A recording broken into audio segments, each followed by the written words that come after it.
Hey, everybody. Happy Halloween, first and foremost. Hopefully, everybody is for some of you on the East Coast, you might be getting ready to take some of the kiddos out for some trick or treating on Sunday evening. Hopefully, you are having a good day despite what we saw by the Cincinnati Bengals as they went into New York, had the game in hand, didn't play well, and of course, ended up on the wrong side of things 31-34. There are so many different feelings and approaches and takes and all kinds of different things to sift through with all of this. Obviously, an incredibly frustrating day if you are on the Bengals sideline, if you are a Bengals fan, those of us covering the team, obviously, it is a frustrating day because it seemed like a game that was not only very winnable, but just some inexcusable mistakes, some uncharacteristic mistakes, and things that popped up that made you very, very puzzled as to what was going on with the team. Unfortunately, the perfect storm of a lot of different factors came into play today. It would seem the Bengals, this was their third straight road game. Obviously, that takes a toll. It was a game that the Bengals had this opportunity in a trap game and all that, fall into that kind of stuff a few weeks ago against Detroit. They took care of business. It was a little sluggish at first. They took care of business there. You felt like this was going to be the same thing here. A depleted Jets roster, including a backup quarterback making his first start against any team in the NFL, Mike White, ended up looking like a borderline Pro Bowl player against a Bengals defense that had been playing pretty well throughout much of the year. And here we stand. The Bengals are 5-3, and each of those three losses have been by a margin of a field goal. So when we talk about how good is this team, when we talk about, Zach Taylor being potentially a coach of the year candidate, and rightfully so this year, there still are some stigmas that this team needs to get past. And they need to get past the ability to handle success. Obviously, they were all over the media in a positive light this entire week. A lot of people thought they were going to be 6-2 after this week. And so, here are the Bengals after the big win against the Ravens and all of that. Here are the Bengals. And they come in and really, especially on defense, drop the ball, so to speak, and just drop one that they really should have had. There are some big picture perspectives to hold on to in this one. There are some short-term issues and questions that need to be addressed, but I guess when you look at the long-term scope of things, the Bengals are still 5-3. They are still in the AFC playoff picture. They are still alive for a playoff spot. It wasn't a division game that they dropped, if you want to be optimistic about some of these things. So you got to do that. It did take a couple of really big questionable calls at really big moments in the game for the Bengals to come out on the losing end of this. And by the calls, I mean by referees. I never like to blame a game on the officials, and I still won't do that here necessarily. But the fact that, especially at the end of the game, there's another call we'll talk about, but especially at the end of the game, the referees took the ball out of the Bengals' hands and didn't even give them an opportunity to take this thing to overtime, much less win the game. So there are a myriad of things to say, hey, you know what, this team, it was a rough one. Yeah, you're not going to win every single game every week. They got maybe a couple that you thought they wouldn't get that so far this year. They are 5-3 as they get close to the bye. They've got the Browns coming to Paul Brown Stadium, and you have to feel like with what you saw from the Browns today, you have to feel like the Bengals will hopefully take care of business there. But again, it's a little less certain based on what we saw today. We're going to get to a lot of different things, including the box score. We're going to get to a couple things on Twitter and whatnot. So I want to address a lot of things. And then, of course, we're going to talk a bit about some of the referee stuff and other issues, what's ahead for the Bengals, etc. Let's start with this is on cincyjungle.com. So you can go here. We'll put this out there for you. This is on cincyjungle.com. I'll put the link in the live chat there. Let's take a look at this. This is a tweet out of the play from Mike Hilton, the one that was called a helmet-to-helmet hit Most people, whether they're inside or outside of the Bengals community, are agreeing that this should not have been called. And even if a flag was thrown, it should have been swallowed up by the officials and it was not. So we'll play this here. I don't think there's sound on it here. There's a slow motion. Obviously, helmets kind of collide. However, the ball carrier really lowers his helmet. I mean, Mike Hilton is really, really low to the ground. It's not like he's really attempting to spear, I don't think. And obviously on 3rd and 11, when you have 3 timeouts left, and in that point of the game, we'll play it one more time. It was a little choppy for some folks here. There it is.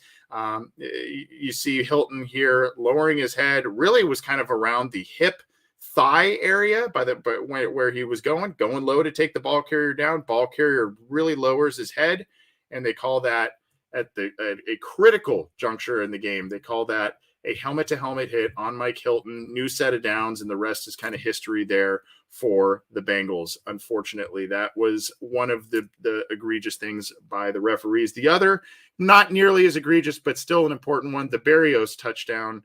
I feel like that was being bobbled as he dragged his feet. And every week we get a new explanation as to what a catch is, what isn't a catch, what constitutes a catch, all of that. So, and that was a touchdown that brought the Jets back into the game.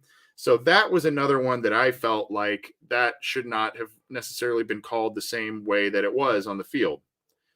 However, well, let's start with a couple of right here. Jesse Barnes says BS penalty, period. Of course. Jay Dalton Wilder. Good to see Jay Dalton on there again. I know you watch quite a few of our shows. Thanks for the support there, bud. One of the worst calls I've ever seen. But Billy Watkins sums it up nicely. They shouldn't have been in that situation anyway. Yes. So here is a tweet from one of our buddies. He's been on our show, and he's a great tweet. Andre Parada.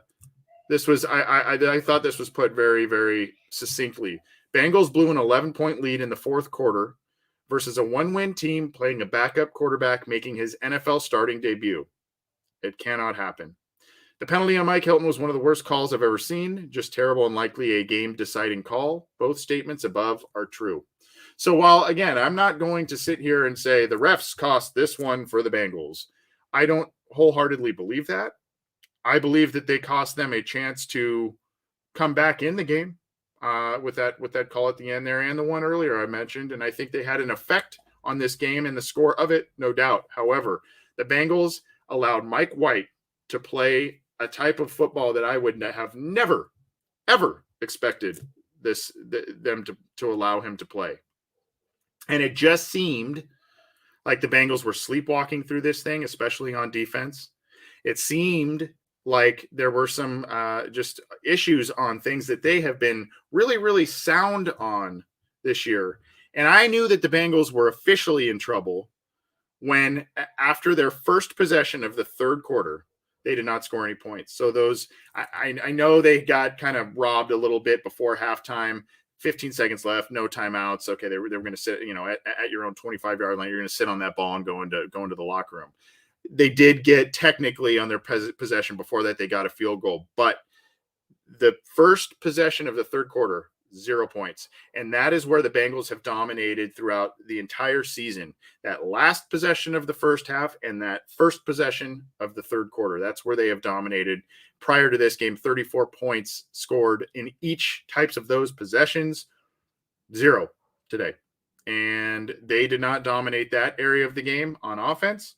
They were not able to tackle on defense. Tackling, there were many occasions where guys were either stopped for what should have been a loss that ended up getting 3-4 yards on a run. There were many occasions where outside runs were just not being brought to the ground. And the Bengals had made a number of moves these past 2 off seasons, even in the secondary, for sound tacklers in that defense. And nobody showed up. They made a couple of big turnovers to really kind of keep the Bengals in the game, and that was it, because they could not stop the run. They could not get pressure. They could not do a lot of different things, and the Bengals just really, on defense, let things kind of blow up in their face. The offense, on the other hand, was not immune to issues either. So when you look at the offensive side of the ball, Jamar Chase, drop on a tip in the opening drive, drop in the end zone. You got to catch that ball. There was a miscommunication in the second half, or I think it was second quarter. Maybe we'll go over the drive summary in a minute. The ball where Burrow kind of put it in between Uzama and Boyd kind of stopped on it, and it went kind of by everybody, costing the Bengals a touchdown. Had to settle for a field goal. So there are a lot of issues there. And then, of course, early in the game, could not get any push on the ground. And in that early drive, the Bengals opt to go for it after netting negative yards through the first 3 plays, and they end up getting stymied on that. You get a field goal there. I know you don't want to go for it, but you get a field goal there. Different type of trajectory in that game. So let's go to, this is from ESPN.com. And I like to use their box score. Let's start, though, before we do the box score. Let's do the drives summary, because I think there's some interesting information here that lets you know, in case you missed the game or in case you kind of forget, interesting information here that I think tells you exactly why the result was what it was, despite the egregious calls by the officials. You see here a touchdown drive for the Jets. I believe they had not scored any points on any opening drives this year, so they march all the way down. You kind of felt like, oh boy, we're in trouble after that one. Bengals respond with a punt. Then they get the interception, and Jesse Bates takes it. I think that was the Jesse Bates. No, that was not the Jesse Bates one. That was the remind me again. There's so many plays to go over here. It was just Jesse Bates. Okay. So Jesse Bates returns it to the Jets 1. Okay. The Bengals in 4 plays go minus 14 yards subsequent to that Jesse Bates interception that he returned to the 1-yard line. Even if Jesse Bates, you go back to that return, these little things add up. You go back to that return, Logan Wilson is trailing him, doesn't look around, and could have picked up, I think it was Elijah Moore who ended up tackling. Yeah, Elijah Moore ended up tackling Jesse Bates. Logan Wilson does not turn around to locate Elijah Moore, could have clipped him and let Bates trot into the end zone. Instead, he gets tackled at the 1-yard line, setting up this disastrous series of plays. The Bengals get the ball at the 1-yard line. Minus 1 yard by Mixon, minus 1 yard by Mixon, incomplete pass to Chase. That was the drop. And then you have Burrow getting sacked.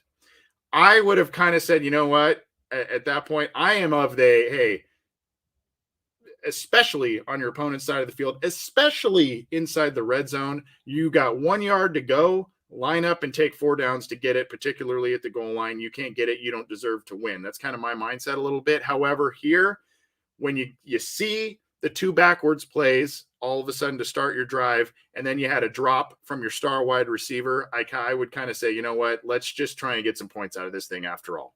And I love the aggressiveness in some ways, but it's kind of a read the room situation for me, where you say, you know what, minus 1 yard, incomplete to Chase. I don't like where this drive is heading. Let's just take the 3 and move on, and feel like we could get more turnovers from Mike White, and which they did. And so then you get another interception here, and first play, and then you kind of start feeling, okay, this thing's going to start turning back to Cincinnati's direction. 4 plays, 15 yards, and a touchdown there. Finally get that. The Jets missed a field goal after marching down a bit. So then you're going, okay, well, now things are going your way. Bengals get a touchdown. All right, they're up 14-7. Still wasn't looking great. Then they lose. The Jets lose a fumble. The Bengals kick a field goal here. This might have been the drive. I think this was the one on 3rd and 3 where he tries to hit either Boyd or Uzama, and it goes in between everybody. Just a miscommunication. And Burrow, there was talk of him slamming his helmet on the bench when he went to the sideline. Just very, very frustrated. And in post-game interviews, he said he felt he played well, kind of putting the onus on other players. And, really, he's not wrong about that. When you look at the stats, had the one egregious interception, but at that point, he kept needing to make play after play after play to bail out the defense. Really, the only unit that played a perfect game or did what they were supposed to do was special teams for the Bengals. That was really about it. And here is where you're in. Look, you get the touchdown and you're up 11 points. midway through the fourth quarter, and you go, you know what? All right. Even more so, or right at midway of the fourth quarter, excuse me. Then all of a sudden you let up an inexplicable touchdown in a short period of time, 2 minutes 53 seconds, and then one play. You're up by 5 at this point. One play, and you go, okay, do we really need to throw the ball? I mean, I know Burrow had the hot hand, et cetera. Do we need to line up and throw right away? That's another question. Obviously, hindsight is 20/20, but you didn't even get 3 and out. You went one play and you gave them the ball right at their own 35-yard line, and the Cincinnati Bengals couldn't recover from there, punt, and get the bad call at the end of the game there. So those are some of the drives and key moments of the game, key plays, etc., that set up the fact that this was an upset by the New York Jets, and obviously just something that sticks in the craw of the Bengals and the fans, etc. I mean, you see these missed opportunities in so many regards, and it's maddening. It's really, really maddening. And this was a game that you kind of feel like they should have had this one for sure. Let's look at some of the team stats, then we'll look at some individual stats here. And I got to tell you guys, when you look at some of the team stats, this is another area where you go, hey, the Bengals should have won this game. Look at some of these stats. Look at some of these stats here. You look at this Bengals on the left column, Jets on the right. First downs, almost doubled them up, did the Jets on the Bengals. Almost doubled them up, 32-18. Passing first downs, 23 by Mike White in his first start against the Bengals to the Bengals 13 first downs through the air, 3 rushing first downs, 6 by the Jets, doubled them up there. First downs from penalties, the Bengals had 2. And then, of course, you have they got 2 first downs from penalties, and then the Jets had 3 first downs from penalties, the biggest obviously being at the end of the game there. Bengals just 4 of 10 on third down, and the Jets were 6 of 11. Bengals, of course, 0 for 1 on fourth down. Look at the yards and plays. Unbelievable. 78 total plays by the Jets to the Bengals 54. 318 yards against the Jets by the Bengals offense. 318 yards. 511 by the New York Jets and the backup quarterback in his first start. Have I said that yet before? Unbelievable. Total drives, they both had 12, but you look at that's crazy. They both had the same amount of drives, and look at the yards disparity, the first down disparity, everything. And then yards per play, well over half a yard more per play by the New York Jets over the Cincinnati Bengals. And then 414 passing yards to the Bengals, 277. Bengals had 41 rushing yards to the Jets, 97. 2.6 yards per run by the Bengals. We're not good in the red zone either, particularly 4 of 6. Bengals did have 5 penalties for 51. Jets had 8 for 46. And then the Jets had 3 turnovers, and somehow the Bengals end up losing this game. Inexplicable. And then, of course, you look at almost 13 more minutes the Jets hogged the ball than the Cincinnati Bengals did. 13 more minutes. So, I keep kind of saying inexplicable, but this does explain it. This does show you what the tail of the tape here, so to speak, in terms of what the Jets did to the Bengals. They really took it to the Bengals defense, for sure. Took it to the Bengals defense. There's no doubt about it.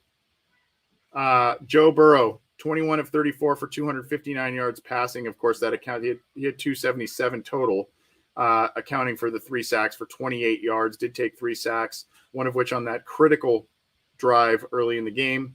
Still had 102.5 rating. That interception was huge, but still 3 touchdowns, a couple of really nice throws down the stretch.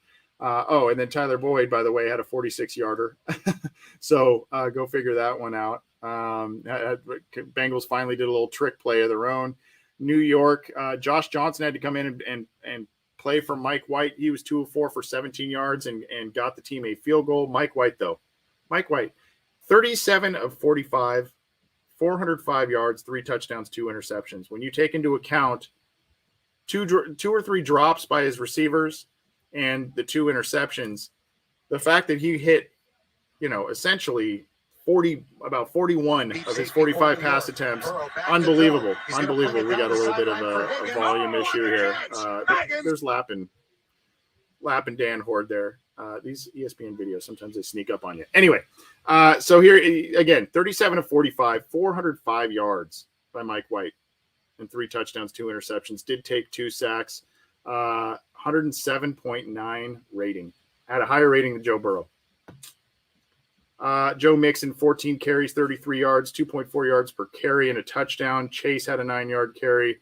Kind of a rough day for Chase, though. Not going to be getting one of those Rookie of the Week belts this week, I don't think, unfortunately. So that's something to note, that the Jets were able to take away Chase in some regards. Michael Carter, the rookie,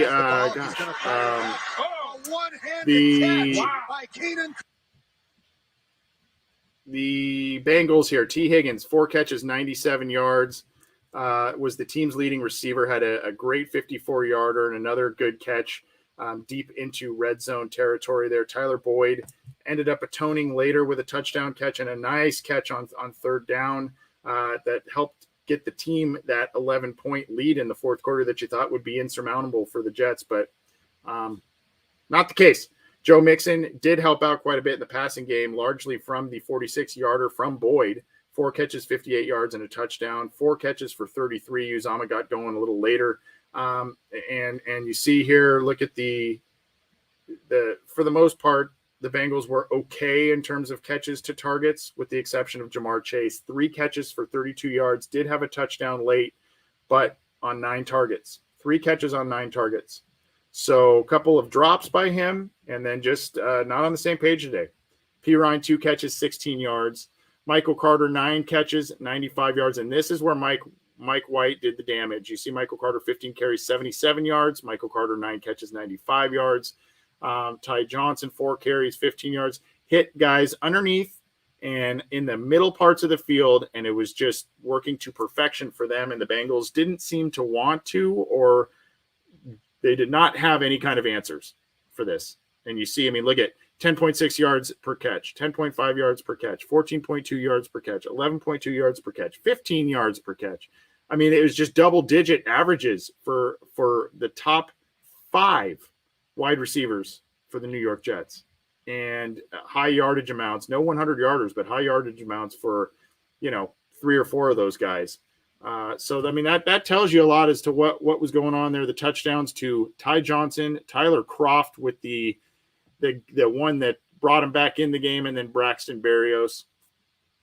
A kind of a rough game here on defense, and up and down day from the offensive line as well. Logan Wilson, 12 tackles, but a lot of them were after plays had already been made by the Jets offense. So he just was kind of a step behind today. Von Bell did force a fumble, but had 9 tackles there. He was kind of a step behind. Bates had the interception, 8 total tackles, but was out of position on the opening touchdown run.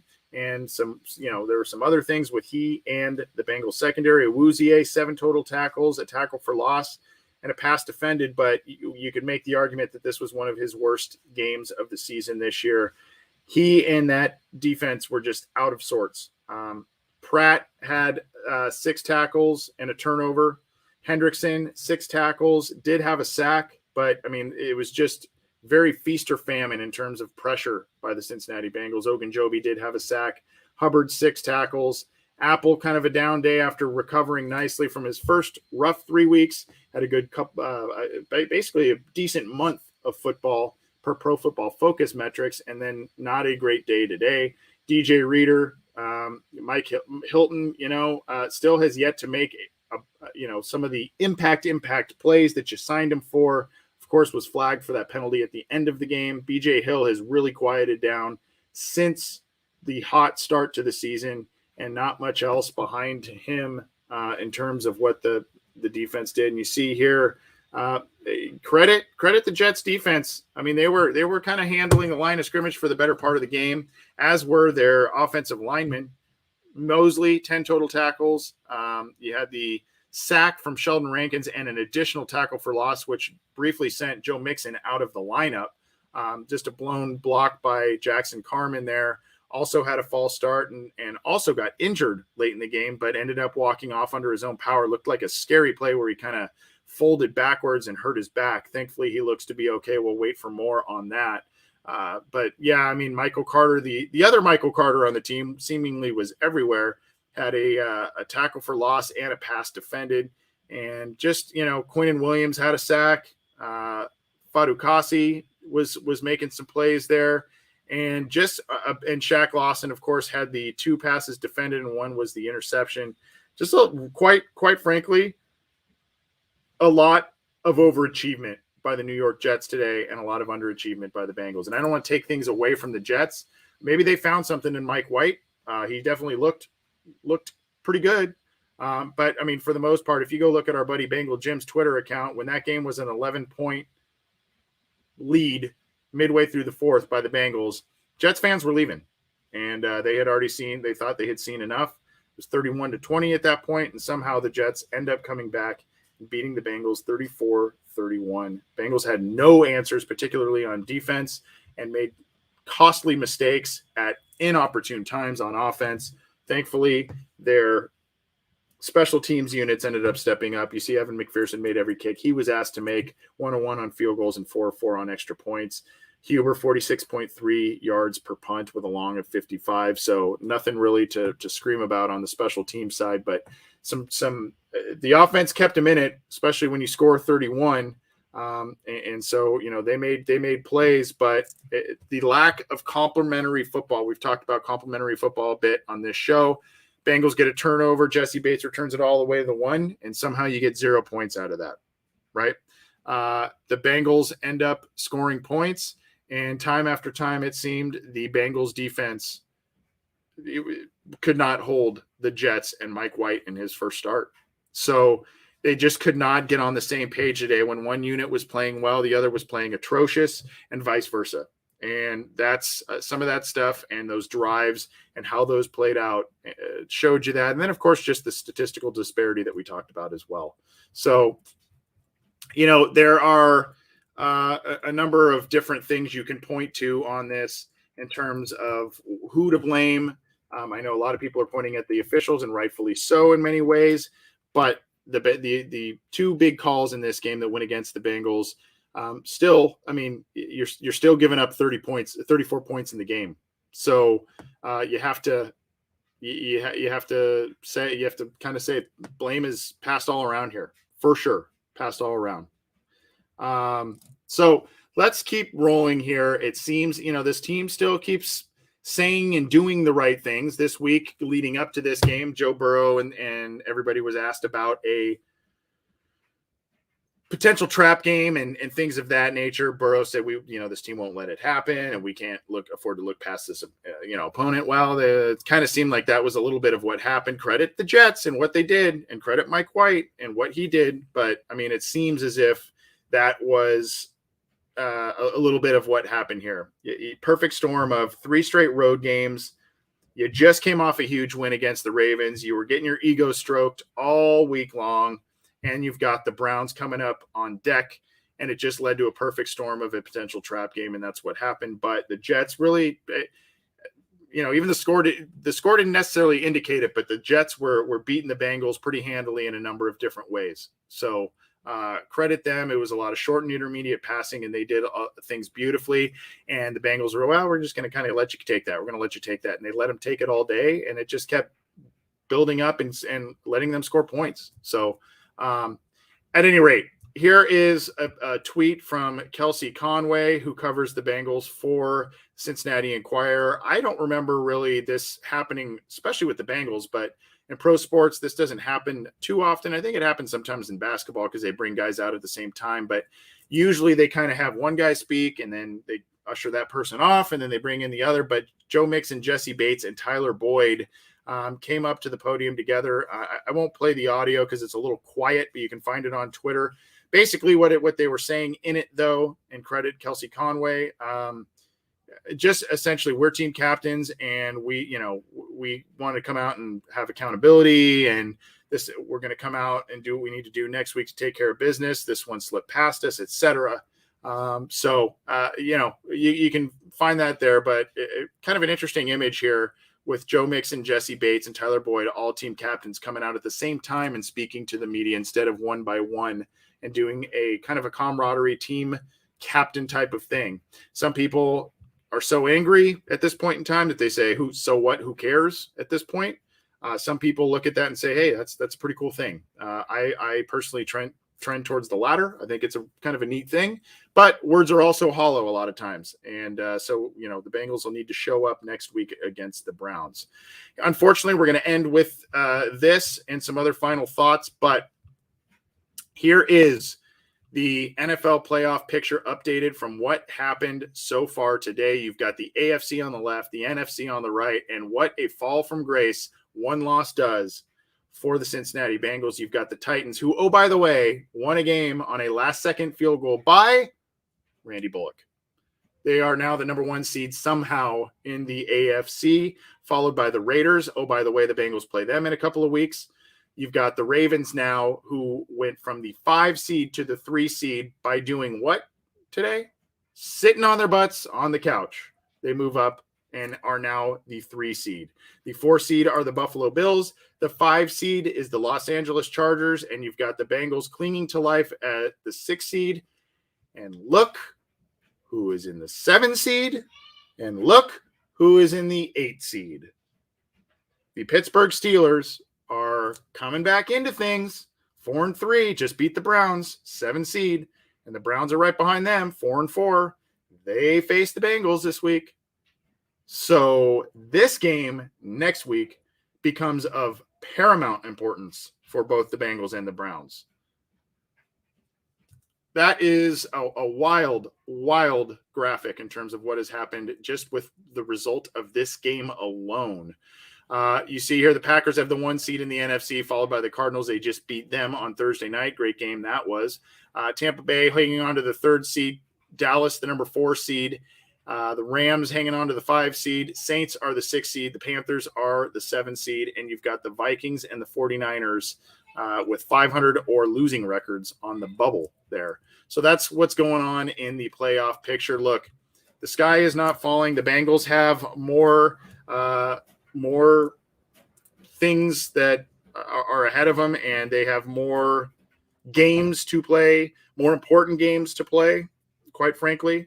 The Browns, the Raiders, those are 2 big barometer games and 2 big games for them in the AFC to see what they will be doing and where the Bengals will sit after those.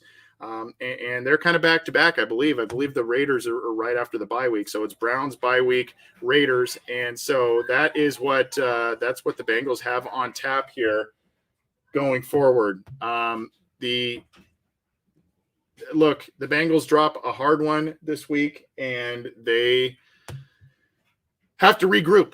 They have to regroup, no doubt. And they have to do some things to figure this stuff out. And there are some rumblings from our friend Malik Wright and others that the Bengals may be looking at some trade options to make a move to fix some things and maybe allow them to have a playoff push if possible.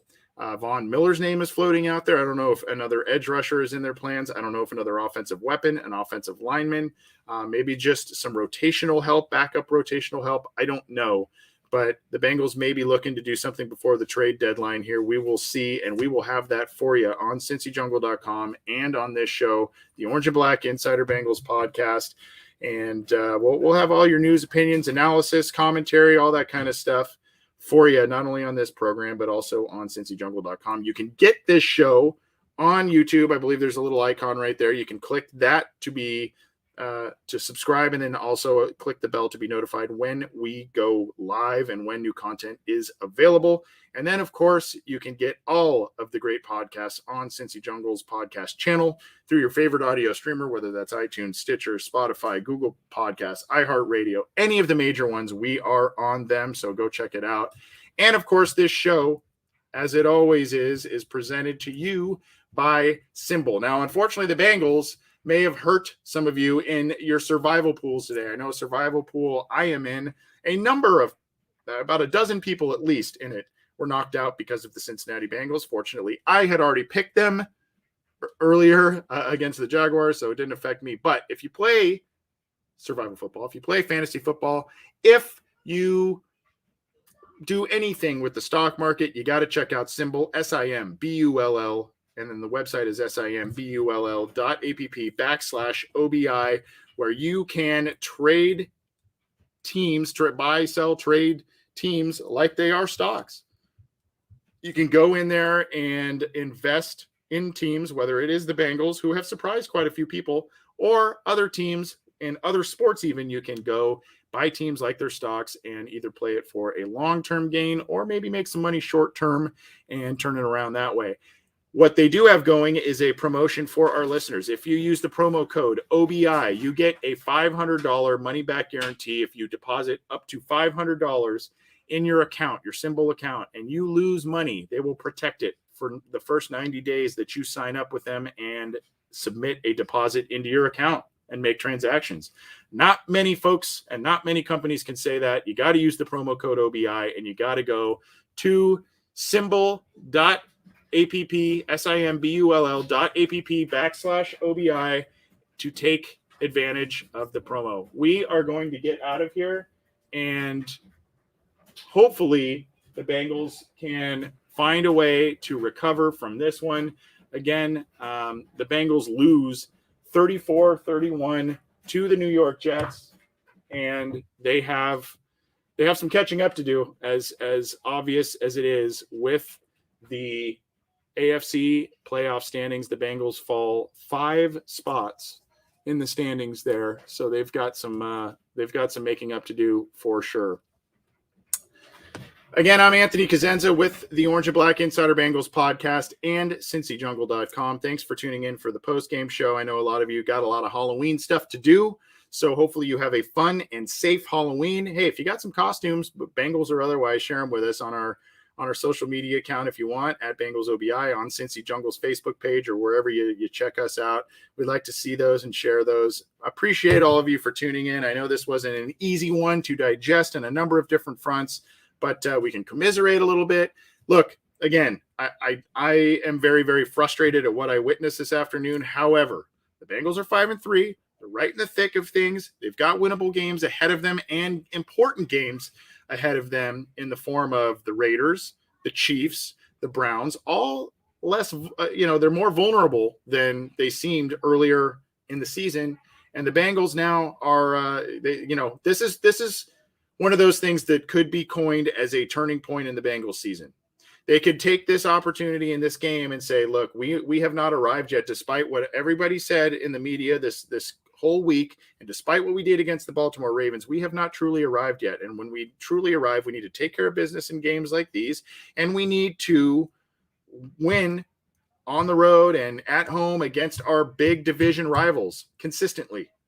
And until they do that, they got to keep grinding hard and working hard. The good news also, 3 losses, a total of 9 points.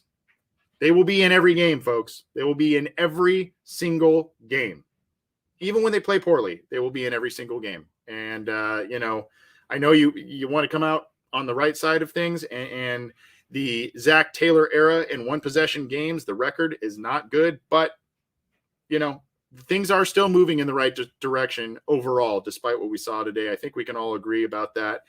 Got to take a step back and kind of see the big picture of things. But you do also hope that this game, though it was not a divisional game, it was a conference game, you do have to hope that this is not something that come playoff time, come seeding time, any of that you look back at this game and say, oh boy, what could have been. But hopefully the Bengals take this opportunity as a learning experience. They are a young team. Take it to heart. Move forward and really take it to the Cleveland Browns next week. That's the hope. Thanks everybody for tuning in. Enjoy your Halloween. Have a good holiday. Be safe, and we will talk to you soon.